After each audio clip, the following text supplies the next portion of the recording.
ఏందనేది అందరికీ అర్థం కానైతే ఇళ్లలో ఉన్నటువంటి పిల్ల పాప అందరూ జనాలందరూ కూడా వచ్చి ఉంటారు. ఎందుకంటే ప్రభు నిన్ను ప్రవేశింపజేసిన విధానాన్ని బట్టి అందరూ రెండు చేతుల పైకి నిజంగా రాజా చేసే నన్ను 181వ దినాలను ప్రవేశించున్నాం. 2024 సంవత్సరంలో నీ కుటుంబాన్ని కూర్చున్న ఆశీర్వాదం, నీ బిడ్డలను కూర్చున్నటువంటి ఆశీర్వాదం నీ కొరకు దేవుడు దాచేయించాడు. ఆ ఆశీర్వాదం ఎక్కడికి వెళ్ళదు.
ఎంతమంది ఈ పరిశుద్ధ ఆలయంలో అడుగుపెట్టి మనసారా మన ప్రభువును స్తుతించారు.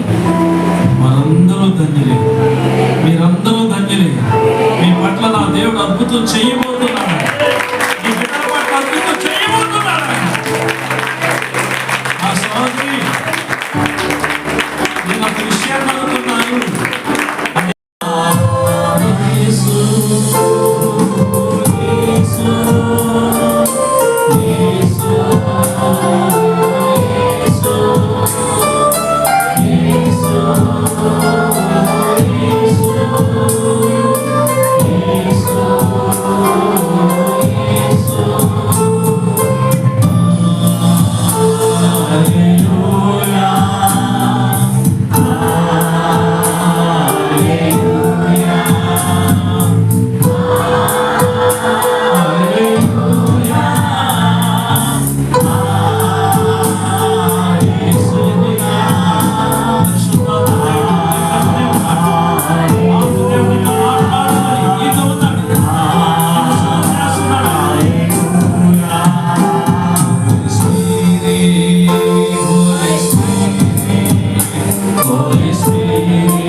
ఈ సేవలో మీరు వాడుకోండి అయ్యా. యేసయ్య నామములో అడుగుతున్నాం తండ్రి, ఆమేన్. సమయంలో వాక్యోపదేశంలో వెళ్దాం. వాక్యాన్ని చదువుకుందాం. 128వ కీర్తన బైబిల్ గ్రంథాలు ఉన్నటువంటి బిడ్డలందరూ తీయండి. 128వ కీర్తన 128వ కీర్తన మొదటి వచనాన్ని మనం చదువుకుందాం. ఇంగ్లీష్లో సోదరి ప్రేమ శిశు చదువుతారు. మైక్ అక్కడ తీయండి. తమిళ్లో మరి ప్రభాకర్ చదువుతాడు. Blessed are all who fear the Lord, who walks in obedience to Him. Amen. கர்த்தருக்கு பயந்து அவர் வழிகளில் நடக்கிறவன் எவனோ அவன் பாக்கியவான். దేవునికి స్తోత్రం. యెహోవా యందు భయభక్తులు కలిగి ఆయన త్రోవలందు నడుచువారందరూ ధన్యులు. దేవునికి స్తోత్రం. ఈ సమయంలో నిజంగా మన మధ్యలో మరి గౌరవనీయులు దేవుని యొక్క సేవలు గత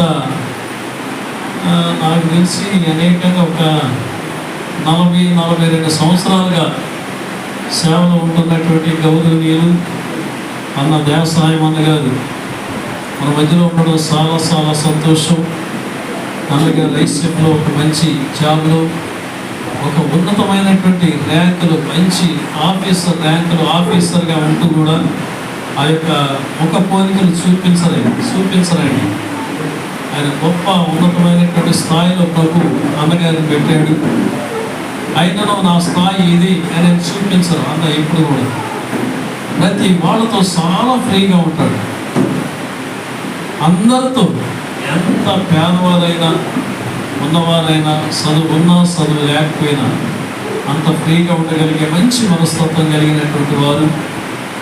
రెండవది, నేను చాలా చిన్న వయసు నుండి అన్నని ఎరుగుతుంది.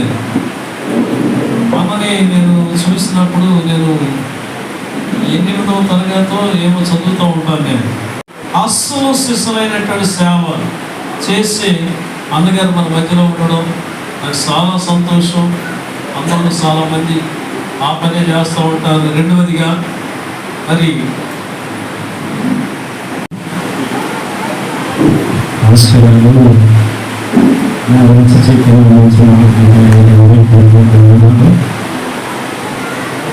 ఇరవై నుంచి 9 లోపల ఉన్న సంస్థలు మొట్టమొదటిసారిగా నేను బిషప్ 20 నెలల కంటే పోస్టింగ్ ఇక్కడ సింగింగ్ అప్పుడు వచ్చింది. ఇప్పుడు తరచుగా ప్రతి ఆదివారం గురుకులు వేస్తుంటాను. దాని తర్వాత ఇటీవల నేను చర్చి ఓపెన్ దానికి ఒకసారి ఓపెన్ ఆనాడు జరిగేటప్పుడు ఆశ్చర్యం అవతరించారు. ఇంతవరకు దేవుడు నడిపించినట్టు భయంకరమైన యాక్సిడెంట్ అనేది మరణాపాయంలో నుంచి కూడా దేవుడు నన్ను కాపాడు. ఎందుకు ప్రభువా అంటే నేను ఎంతో ఒక మాట ప్రార్థన చేస్తున్నాను. ప్రభువా, చివరి శ్వాస ఉన్నంత వరకు కూడా నీ సేవ జరిగింది. నేను నాకు పెద్ద ఇల్లు కావాలా, ఆస్తి కావాలా, ఆ హోదా కలిగి బతకాలి అనేది లేదు. దేవుడు అన్ని ఇచ్చేసాడు. నేను దేవుడు అడగల, నాకు కావాలయ్యా అని ఎప్పుడు బాగుపెట్టి మా భార్య ఎప్పుడు పనులు చేస్తాను. అందరూ ఇల్లు తీసుకున్నారు, ఏం పట్టించుకోవాలి. నాకు చెప్తాను, దేవుడు తగిన కాలంలో ఏమి ఇవ్వాలో అది ఇచ్చేస్తారని దేవుడు ఇచ్చాడు. దేవుని వాక్యాన్ని ఒక్కసారి చదువుకున్నాం. 128వ కీర్తన 1వ వచనం తెలుగులో ఎవరైనా ఒక్కరు చదవాలి గట్టి.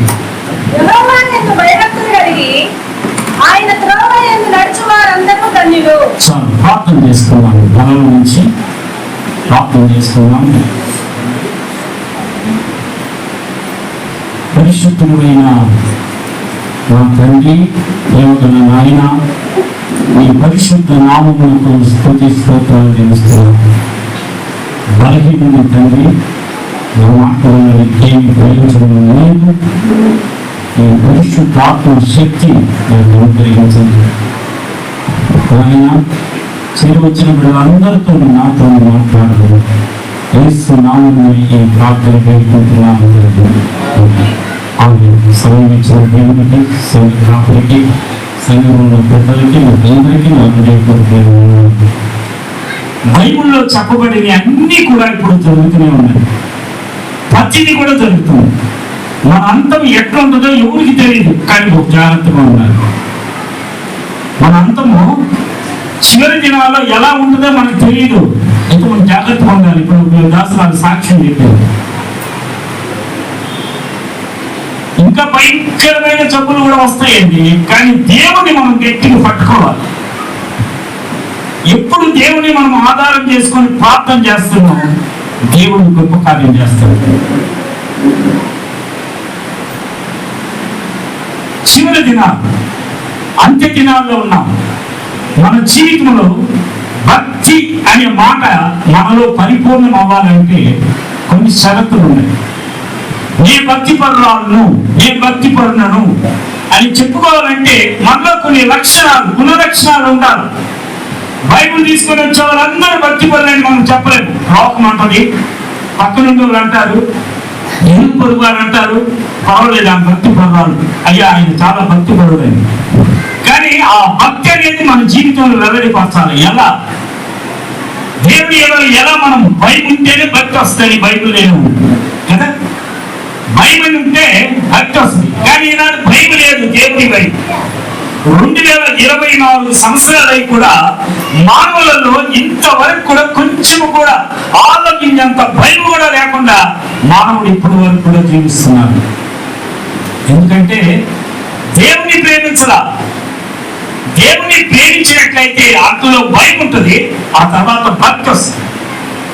దేవుని ప్రేమించకుండా వాక్యంలో ఒక మాట రాయబడింది, లోకములో ఉన్నదానిని ప్రేమించకూడదు అని బైబిల్లో ఉంది. నా మాటలు కాదు. లోకములో ఉన్నదాన్ని 2 యోహాను 2:15 లోకములో ఉన్నదానిని ప్రేమింపకూడదు అయింది.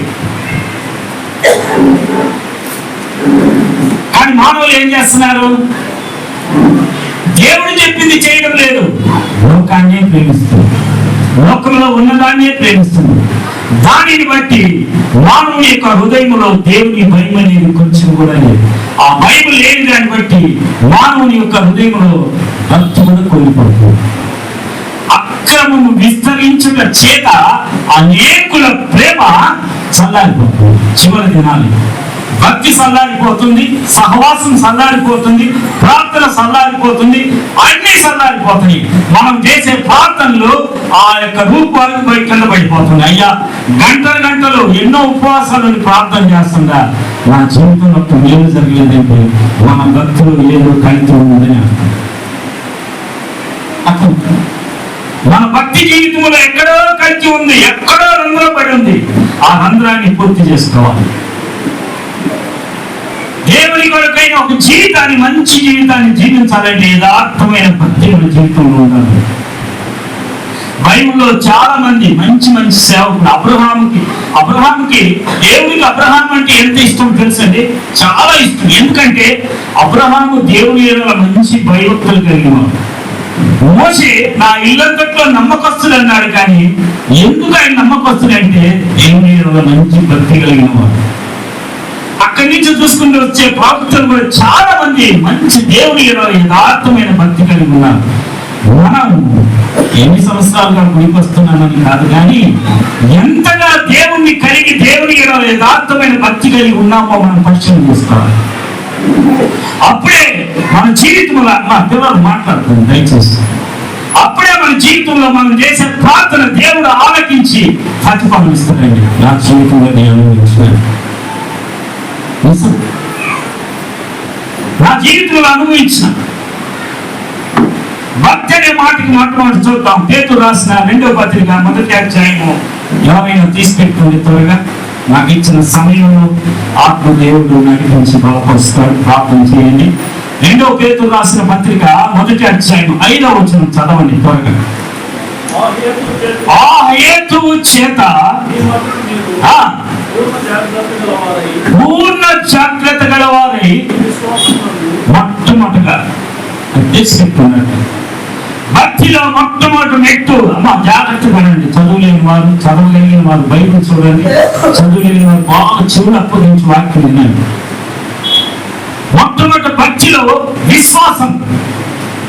ఏంటంటే 8 సంవత్సరాలు వస్తున్నా, నాకు విశ్వాసం లేదా? ఎన్ని ఫాస్టింగ్ ప్రేయర్లు కలుసుకుంటున్నా, నాకు విశ్వాసం లేదా?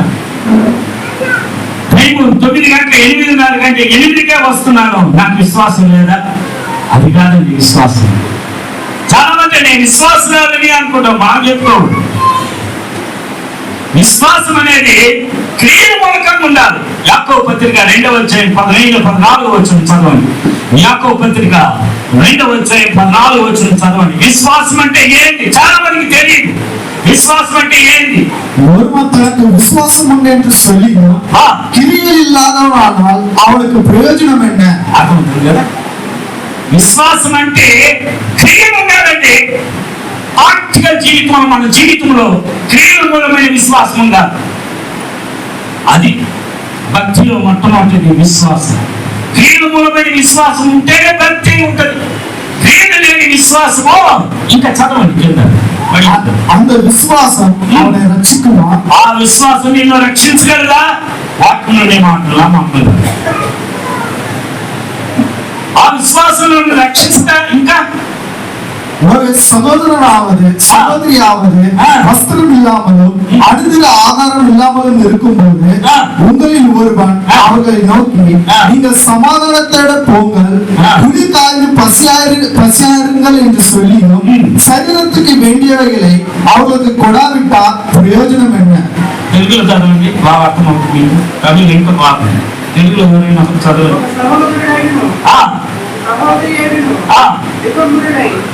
ఆనాటికి భోజనం లేని ఉన్నప్పుడు మీలో ఎవరైనా శరీరమును కావలసిన వాటిని ఇక సమాధానముగా ఇవ్వండి. చాలా అర్థమవుతుంది మాటలు. ఇంకా చదివాలి మాటలు. ఒక అర్థం ఇంటికి వస్తుంది మన ఇంటికి. ఆ ఆకలితో ఉంటుంది, ఏదో అవసరంతో ఉంటుంది. ఆమె మాటలతో ఆ యొక్క ఆ విషయాన్ని వ్యక్తపరుస్తుంటే విశ్వాసులైన వారు ఏం చేస్తారు తెలుసా? ఏమ్మా ఇంటికి మా ప్రార్థన చేస్తారు. ప్రార్థన ఏం చేస్తారు? దేవుడు ఇస్తాడు మంచిదే, లేదని చెప్పలేదు. దేవుని మన ఇంటికి వచ్చిన వాళ్ళు కనీసము కష్టం కనీసం అన్నమన్నా పెట్టాం, ఒక భర్తనే. అది క్రియలబలమైన విశ్వాసం అండి. విశ్వాసాన్ని చెప్పుకునే దానికి క్రియలు ఉండాలి. క్రియలు లేకుండా నేను విశ్వాసాలని మనం చెప్పుకోకూడదు. వాక్యంలో ఉన్న మాటలు యాకోబు పత్రిక మీరు చదవండి. యాకోబు పత్రిక అంటేనే విశ్వాస పత్రిక అంటారు. యాకోబు గొప్ప దైవజనుడు, ప్రార్థనాపరుడు. గంటలు గంటలు గంటలు గంటలు మోకాళ్ళ మీద ఉండి ప్రార్థన చేసి దేవుని ఆత్మ చేత ప్రేరేపింపబడిన రాయబడిన మాటలే యాకోబు పత్రిక. క్రియలు ఉండాలి. క్రియలు లేకుండా నేను విశ్వాసాలని నేను విశ్వాసిని అని చెప్పుకోవద్దండి. దేవుడితో మాట్లాడకూడదండి. మోసపోతుంది, దేవుడు నిర్ణయించబడదు. మనుషుడు ఏది విత్తినో ఆ పంటనే వస్తాడు. జాగ్రత్త. మనంతా బాగుండాలంటే దేవునితో మాట్లాడదు. చిన్న దినాలేదు. మన భక్తి జీవితంలో మన విశ్వాసం అనేది క్రియల మూలకంగా ఉంటేనే అది భక్తిలో మొదటి బిడ్డ. రెండో చదవండి విశ్వాసం. తర్వాత విశ్వాసమందు యేసు రాసిన మొదటి పత్రిక 2వ పత్రిక 1వ అధ్యాయం 5వ వచనం తీసి పెట్టుకోండి. ఎవరైనా చదవగలిగిన బిడ్డలు చదవండి.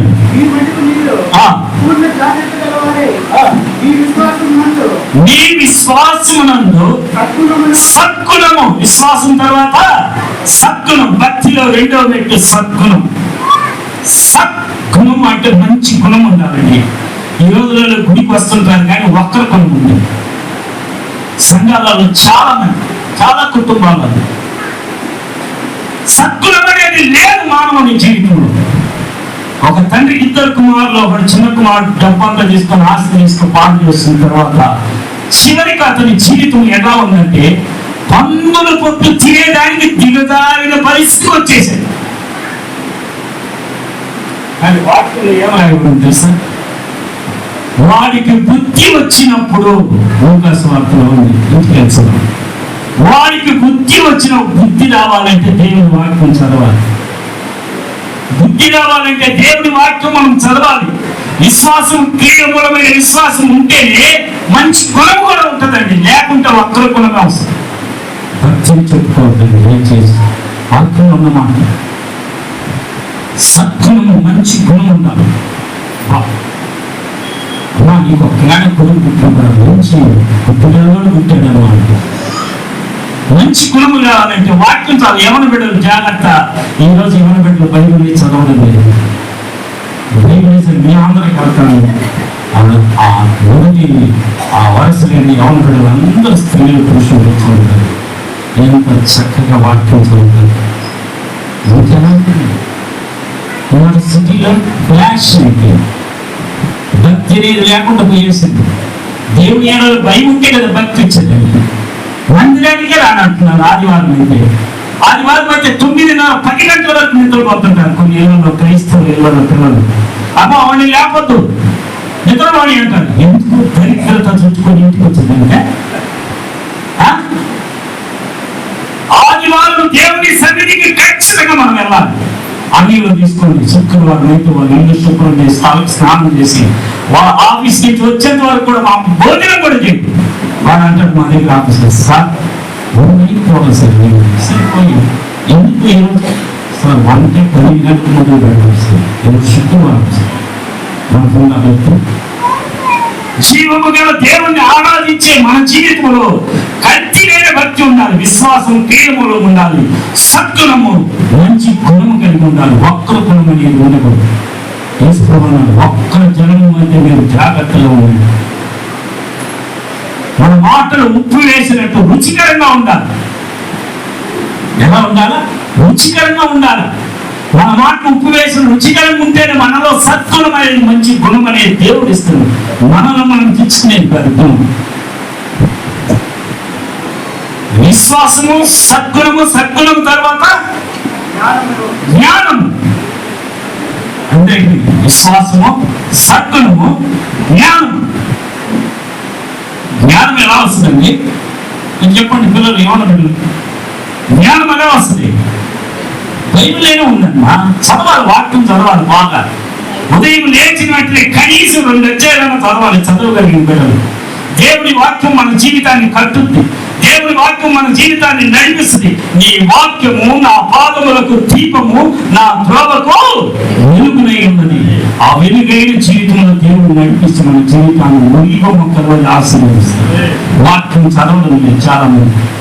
యెహోవా యందు భయభక్తులు కలిగి ఉండుట జ్ఞానమునకు అది. జ్ఞానం ఎలా వస్తుందండి? యెహోవా యందు భయభక్తులు కలిగి ఉంటేనే జ్ఞానం. సాత్వికంగా అంటారు. జ్ఞానం లోకంలో సర్వమానికి అందించిన జ్ఞానం ప్రపంచంలో దేవుడు ఎవ్వరికి. ఈనాడు జ్ఞానం లేక చాలా మా కొడుకు సరిగ్గా చదవని అంటున్నాయి. బైబిల్ చదవమంటే ఇబ్బంది అయిపోయింది. నీ పేరు బైబిల్ చదువు, దేవుడి వాక్యాన్ని పఠించండి. యెహోవా ధర్మశాస్త్రమును ఆనందించు దివారాత్రులు దాన్ని ధ్యానించువాడు ధన్యుడు.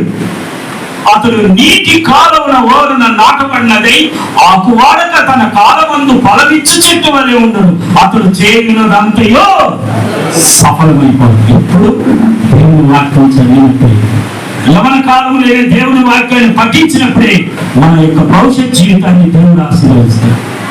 ఒక్కసారి చూడండి, ట్రై చేయండి. నా జీవితం కలిగింది 1983, 82, 83 డిప్లొమా ఇన్ సివిల్ ఇంజనీరింగ్ చదువుతున్నాను. మ్యాథ్స్ నాకు చాలా కష్టమా. ఎంత కష్టం అంటే చెప్పలేదు. దగ్గర 5 సార్లు ఫెయిల్ అయ్యాను. ఎవరు చేయాలా? అప్పుడు ఒక వ్యవసాయం ఏంటి కాలేజ్ అయిపోయింది సార్. అడిగేస్తుంది ఇప్పటికే 4 సార్లు రాస్తాను, ఫెయిల్ అయిపోయినా. బైబిల్ చదువుతున్నాను. బైబిల్ చదువు, దేవుడు జ్ఞానం ఇస్తాడు. బైబిల్ చదువు, దేవుడు జ్ఞానం ఇస్తాడు. బైబిల్ చదివి యెహోవా యందు భయభక్తులు కలిగి ఉండు. జ్ఞానమునకు మూలము. ఆ రాత్రి 1 గంట రాత్రిలో లేచి మొట్టమొదటి చదివిన గ్రంథము సామెతల గ్రంథం. అప్పుడు చదివి ఆ రోజు ఆ సంస్థలో ఉన్న సెమిస్టర్ ఎగ్జామ్ డబ్బు పెట్టి ఎగ్జామ్ రాశారు, పాస్ అయిపోయింది. ఎంత గొప్ప దేవుడు. అందుకే ఎవరి బిడ్డలకి తల కొట్టుకొని చేతిలో చెప్తున్నా, అమ్మ బైబిల్ చదవండి. మీ ఎంత డిగ్రీ చేసినా, పిహెచ్డీ చేసినా, ఏం చేసినా అంత సున్నానే. బైబిల్ చదివి నీ డిగ్రీ అంత ఫాలో అయిపో. దేవుడు అతి జ్ఞానం. యేసుని ఎక్కడ పెట్టాడండి దేవుడు? యేసుని ఎక్కడ పెట్టాడు? ఫరో దగ్గర గొప్ప స్థానంలో తీసుకుని పెట్టినాడు. మంచి జ్ఞానం ఇచ్చినాడు యోసేపు. ఎందుకు? దేవుడు యోసేపునకు తోడై ఉన్నాడు కనుక దేవుడు అతన్ని ఆశీర్వదించినాడు. యోసేపు దేవుని యందు భయభక్తులు కలిగి చెడుని విసర్జించినాడు కనుక దేవుడు గొప్ప స్థానంలో పెట్టినాడు. మన భక్తి జీవితంలో విశ్వాసం ఉండాలి, సద్గుణం మంచి గుణం ఉండాలి, జ్ఞానం ఉండాలి. పిల్లలు చెప్పాలి, అయ్యా నా బిడ్డ సరిగ్గా చదవలేదు. చిన్ననాటి నుండి మనం పట్టించాలి. చిన్ననాటి నుండి నా ఇంట్లో నా పిల్లలకు అడిగి బైబిల్ చదువు, దేవుని వాక్యం చదువు. డాక్టర్ పాలిశ్వరపు గారు నాకు బోధించింది. ఆయన దగ్గర వాక్యం కింద కొంచెం వాక్యం పెట్టుకుంటాను. నేను అడిగేది, నువ్వు ఏం చేయొద్దు నాయన, క్లాస్ బైబిల్ చదువు సార్, అర్థం కాలేదు సార్, మళ్ళా చదువు, అర్థం కాలేదు సార్, మళ్ళా చదువు, మళ్ళా చదువు. ఆత్మ దేవుడు మనకు బోధిస్తాడు బైబిల్. చదవలేదు ఈరోజు యోహాను బిడ్డలు ఎవ్వరు కలిగి చదవలేదు, దేవుని మందిరానికి రావడం లేదు. ఇంకెంతకాలం అండి, ఇంకెంతకాలం? ద గ్రేట్ ఇంటర్నేషనల్ స్పీకర్ బిలిగ్రామ్ మీకు తెలుసో తెలియదు, ఆయన 9 వయసులో ప్రభువుని అంగీకరించి బాప్తిసం గొప్ప దైవ సేవకుడు. ఆయన వాక్యం చెప్తుంటే తండాలుగా వస్తుంటారు. వాక్యం ఒకరోజు చెప్తున్నాడు, యవనస్తురాలు ముందు బెంచులు జరిగిన సంగతులు ముందు బెంచుల కోసం ఆయన అంటున్నారు, నేడు రక్షణ దినము, నేడు ప్రభువుని అంగీకరించి దేవుడు నీ సమస్యలు పరిష్కారం దేవుడిస్తాడు. ఆ యవన బిడ్డలు ఈ రోజు రేపు, ఈ రోజు చివరి రోజు నేను దేవుడిని అంగీకరిస్తానని చెప్పి తీర్మానం చేసుకుని చివరి రోజు ఆ ప్రార్థనకి కారణం వస్తుంది. గొప్ప యాక్సిడెంట్ అయ్యి మరణం. మోసపోతుంది, దేవుడు విక్రయించకూడదు. మనుషులు ఏమి విత్తును ఆ పంటని వస్తాడు.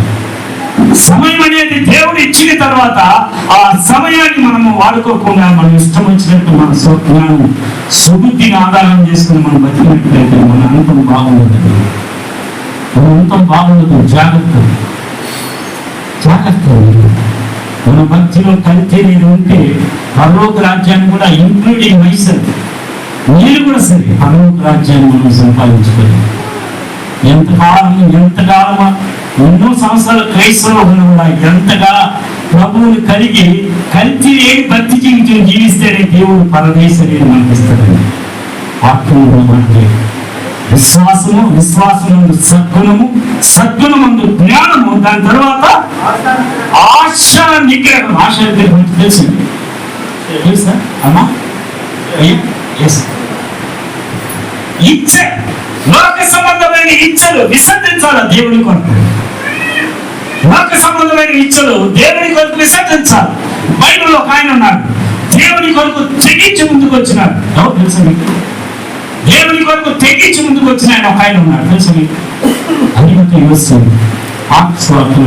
చివరికి యేసు దేహం అడగడానికి పిలాతు దగ్గరికి తను ధనవంతుడు సెనెట్ మెంబర్ ఒక గొప్ప వ్యక్తి ఆయన దేవుని అడుగుంటే ఏమవుతుందో అనుకొని ఆయన ఎన్ని అనుకోలేదు.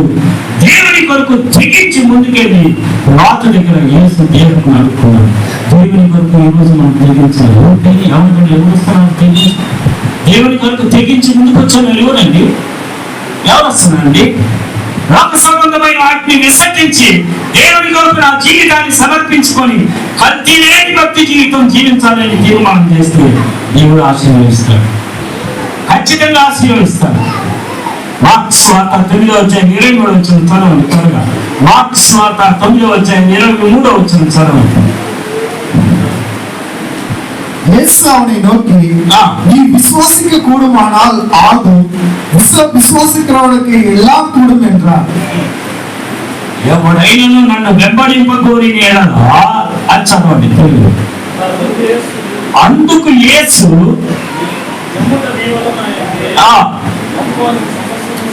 సాధ్యమే ఒక మాట ఉన్నక్కడ, ఎవడైనను నన్ను వెంబడింపకోరిన యెడల తన్ను తాను ఉపేక్షించుకొని నన్ను వెంబడి. ఉపేక్షించడం ఏంటంటే తెలుసుకోవాలి. అమాత్రంగా గ్రీక్, లాటిన్, ఏపీ భాషలో ట్రాన్స్లేట్ చేయడం మాటలు. ఉపేక్షించడంటే తమిళ ఏం రాసిందంటే, తమిళ చాలా బాగా రాసింది, తన్னை తాను ఉలిత్తు. దేవుని కొరకు తను తాను ఉపేక్షించుకోవాలా. దేవుని కొరకు తను తాను తెగించి ముందుకు రావాలి. దేవుని కొరకు నేను కల్తీ లేని భక్తిని జీవించాలా. లోకంలో ఉన్నదాన్ని నేను విసర్జించి ఆశ నిగ్రహం ఇచ్చ విసర్జించాలా. లోక సంబంధమైన అన్నింటినీ కూడా దేవుని కొరకు మనం విసర్జించి మన భక్తి జీవితంలో కల్తీ లేకుండా బతకాలి. దేవుడు కోరుకునేది, దేవుడు కోరుకునేది. జక్కయ్యని దేవుడు దర్శించినాడు. లూకాసు వార్తలో ఉన్నది చదువుతాం, మీకు తెలిసిన కథ. జక్కయ్య గారికి యేసు ప్రభు వచ్చినాడండి. యెరూషలేమును ఎదుర్కోకొచ్చిన దేవుడు. జక్కయ్య యేసు ఎవరో అని చూడబోయి మేలు చెప్పాడంట. బాగా వినండి, ఆత్మదేవుడు ఎంత క్రియ చేస్తున్నాడో తను తాను ఉపేక్షించుటనే విషయాన్ని ఇక్కడ తెలుసుకోవాలి. పక్కన ఎవరో అని చూడబడిన తర్వాత దేవుడు సరిగ్గా చెట్టు కిందకి వచ్చే జక్కయ్య త్వరగా దిగాడు. నీ ఇంట ఉండవలసి ఉన్నది అని వెంటనే సంతోషముగా దేవుడిని చేర్చుకొని బయట నిలబడి చెప్తున్నాడు, యేసు నేను ఎవరి దగ్గరైనా అన్యాయంగా ఏదైనా తీసుకొని ఉంటే 4 రెట్లిస్తానయ్యా. దేవుడు చెప్పింది తప్పించి, అయ్యా నువ్వు అన్యాయం డబ్బు తీసుకుంటున్నావు, వడ్డీలు తీసుకుంటున్నావు, నువ్వు క్రైస్తవుడు ఫోన్ దేవుడు చెప్పినారా? ఎప్పుడు దేవుడు తన గృహాన్ని దర్శించినాడో తన జీవితంలో మార్పు దేవుని కొరకు తాను ఉపేక్షించుకొని వద్దురా ఈ డబ్బు, ఇటువంటి జీవితం నాకు అవసరమే లేదు, ఏదయ్యా నా ఇంటికి వచ్చిన తర్వాత ఇంకా లోకంలో ఉన్నది ఏది నాకు అవసరం లేదు, అది ఉపేక్షించుకోండి. ఆశా నిగ్రహం అంటే దేవుని కొరకు లోక సంబంధమైన ఇచ్చలు విసర్జించి కల్తీ లేని భక్తులను జీవించాలి. తర్వాత ఆశా నిగ్రహం తర్వాత సహనం. ఎంత గొప్ప లక్షణం తెలుసండి. యేసు ప్రభువు ఈ గుణం ఉన్నాయి, ఎన్ని ఆయనలో ఉన్నాయి. అందుకే దేవుడు పౌలు అపోస్తలుడు పౌలు నేను క్రీస్తుని పోలి నడుచుకున్న ప్రకారం మీరు నన్ను పోలి నడుచుకోండి. అంత మంచి మాట.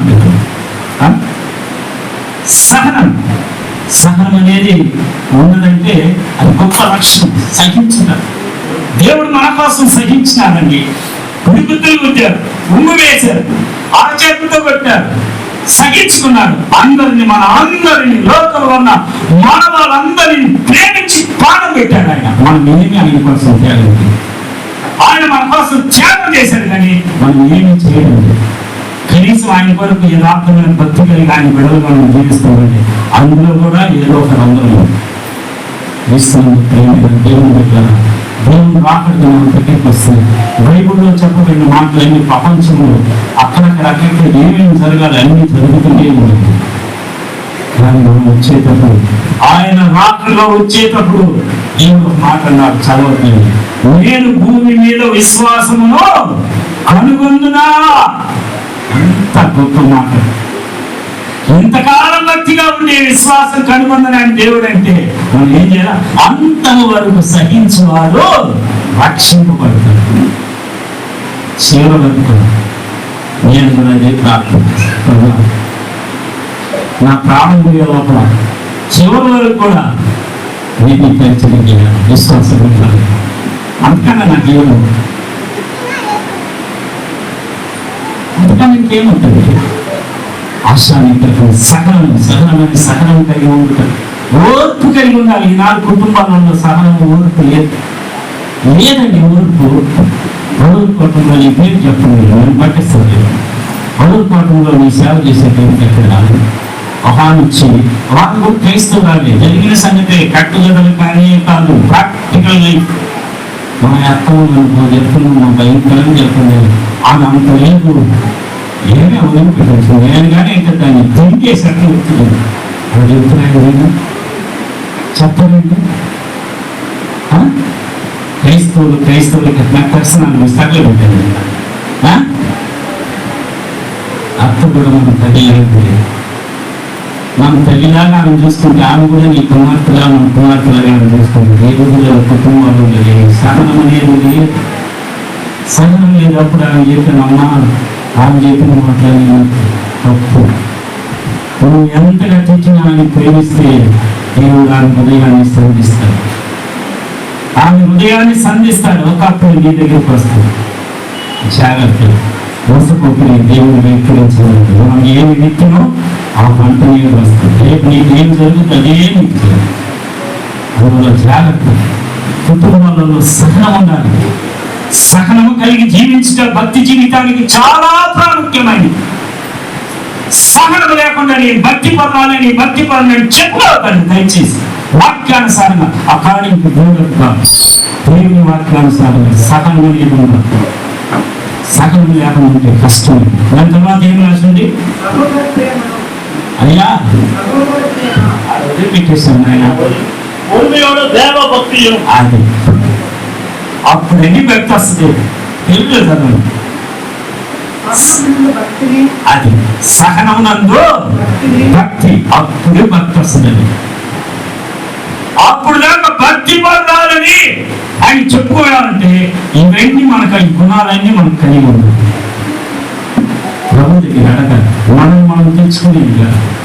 దేవుడిని అడగాలి, అయ్యా క్రియమైన విశ్వాసం అయిపోయినది, ఆయన మంచి గుణం కావాలి, ఆయన సద్గుణం కావాలి. ఒక్కల గుణం ఉంటుంది, సద్గుణమందు జ్ఞానం, ఆయన మంచి జ్ఞానం తెచ్చి సొలొమోను దేవుడు అడిగాడు, ఏం కావాలి నాయన అంటే, సొలొమోను నాకు ఆస్తి కావాలా, నాకు అంతస్తు కావాలి, ఏమనగల దేవుడు, నాకు ఈ ఇశ్రాయేలు ప్రజలను పరిపాలించడానికి మంచి జ్ఞానం దయచేయండి. జ్ఞానంతో పాటు సకల ఐశ్వర్యాలను దేవుడు చేశాడు. విశ్వాసము, సద్గుణము, జ్ఞానము, జ్ఞానముందు ఆశా నిగ్రహము, ఆశా నిగ్రహము సహనము, సహనమునందు భక్తి. ఇన్ని కలిగి ఉంటేనే మనం భక్తి పడాలని చెప్తుంది. దేవుడు నాకంటే నా దగ్గరికి వచ్చాయి, దేవుడు నాకంటే నా దగ్గరికి వచ్చినాడు. ఒక్కసారి మన గుడి మనం చేయగలుగుతాము, ఏసయ్యా నాకు మంచి భక్తి జీవితం చేయాలి, నేను ఇప్పుడు ఎట్లా ఉన్నామా కానీ ఇక మీదట మనుజాశ్రయాన్ని విసర్జించి దేవుడి ఇష్టానుసారంగా జీవించడమే భక్తి జీవితం. ఇంకా మీదట దర్శనం చేసుకుని దేవుడు చేయబెట్టు, అయ్యా అయ్యా నీ కొరకు నేను కల్తీ లేని భక్తి జీవితం చేశాను, నీ కొరకు యథార్థమైన భక్తి జీవితం చేశాను, నీ కొరకు ఏ కపటం లేని భక్తి జీవితం నేను జీవించాలయ్యా. ఇంకెంతకాలం మనం ఇంకా దేవునికి దూరంగా ఎంత ప్రార్థన చేసినా పైకి పోకుండా పైన సీలింగ్ నుంచి కింద పడిపోతుంది. ఆయన ఎక్కడో నాకు సమస్య ఉంది, దాన్ని మనం సరి చేసుకోవాలంటే దేవుడు ఆశీర్వదిస్తాడు. అక్కడ పరిగెత్తుకుంటూ వచ్చినాడని, సద్బోధనగా నిత్య జీవనకు వారసులని ఏం చేయాలి, అన్నీ చేస్తున్నాను, దశంభాగాలు ఇస్తున్నాను, ప్రార్థన చేస్తున్నాను, విశ్వాసం అన్నీ చేస్తున్నాను. దేవుడు ఏం చేశాడు తెలుసా, మీరు చాలా మందికి తెలియనట్టు, దేవుడు వాని హృదయంలోనికి చూసి నీకు ఒకటి గురువుగా ఉంటాడు. ఆ గురువైన దేవుడు భక్తి జీవితంలో దాన్ని ఉల్లేఖ చేసుకుని అది మనుషుల దగ్గరికి పోతే కాదు, పక్కన దగ్గర గురువుల దగ్గర దేవుని దగ్గరికి వచ్చి ప్రార్థన చేసి ఆ గురువైన ఒకటి ఏదో మనం సరి చేసుకోవాలి. అది సరి చేసుకోవాలి. అప్పుడే దేవుడు భక్తి జీవితాన్ని ఆశీర్వదించి మనం చేసే ప్రతి ప్రార్థనకు కూడా దేవుడు ప్రతిపాదిస్తాడు. ప్రార్థిస్తాడు, అందరితో దయచేసి